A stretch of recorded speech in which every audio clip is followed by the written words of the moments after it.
नमस्कार दोस्तों, कैसे हैं आप सब। आज हम आप सबके लिए लेकर आए हैं रक्षाबंधन। रक्षाबंधन क्यों मनाया जाता है, आखिर कब रक्षाबंधन की शुरुआत हुई, तो चलिए जानते हैं रक्षाबंधन के बारे में।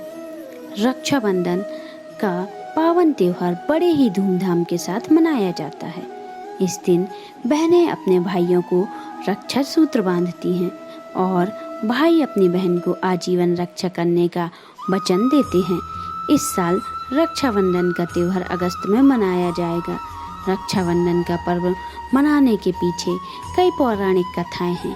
भगवान श्री कृष्ण और द्रौपदी से जुड़ी रक्षाबंधन की पौराणिक कथा सबसे अधिक प्रचलित है। महाभारत के समय भगवान श्री कृष्ण और द्रौपदी से जुड़ी रक्षाबंधन की इस कथा के बारे में अब हम जानते हैं।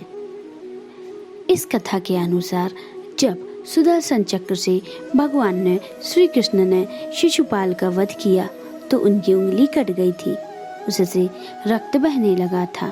यह देख द्रौपदी ने अपनी साड़ी का पल्लू फाड़कर श्री कृष्ण जी की उंगली पर बांध दी। उसी क्षण श्री कृष्ण जी ने द्रौपदी को अपनी बहन मान लिया और आजीवन उनकी रक्षा करने का वचन दिया। श्री कृष्ण ने द्रौपदी से कहा, जिस समय भी वह स्वयं को संकट में पाएं उन्हें याद कर सकती हैं। जब धृतराष्ट्र ने भरी सभा में द्रौपदी का चीरहरण किया जा रहा था और द्रौपदी की साड़ी उतारने का प्रयास की जा रहा था, तब भीष्म पितामह, द्रोणाचार्य और विदुर जैसे न्यायकर्ता मूक दर्शक बन गए थे। पांडव भी द्रौपदी की लाज नहीं बचा पाए। तब द्रौपदी ने आंखें बंद की और अपने भाई श्री कृष्ण को याद किया। बहन द्रौपदी का आवाहन सुन श्री कृष्ण ने अपनी शक्ति से उनकी लाज बचाई। श्री कृष्ण ने अपनी शक्ति से द्रौपदी की साड़ी को इतना बड़ा कर दिया कि दुशासन साड़ी खींचते ही थक गया और बेहोश हो गया।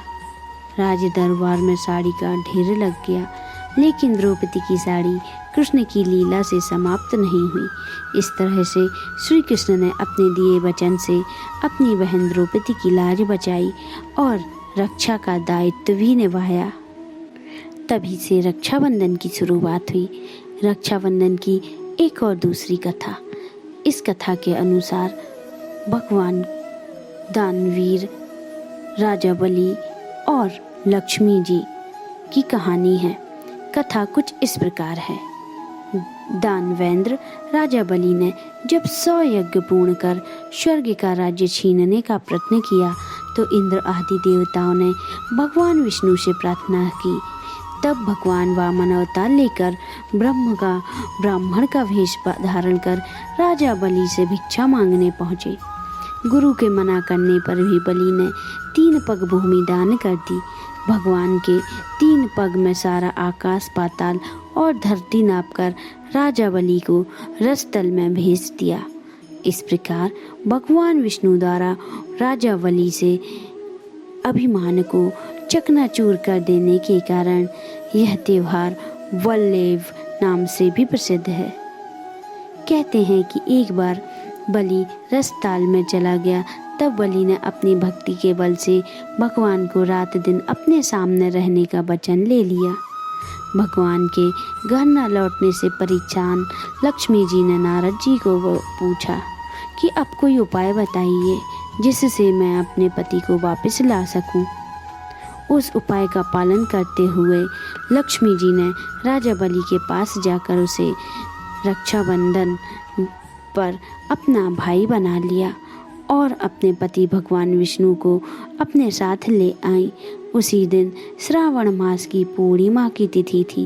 विष्णु पुराण के इस प्रसंग में कहा गया है कि श्रावण की पूर्णिमा के दिन भगवान विष्णु ने हयग्रीव के रूप में भी अवतार लेकर वेदों को ब्राह्मण के लिए फिर से प्राप्त किया था। भगवान हयग्रीव को विद्या और बुद्धि का प्रतीक भी माना जाता है।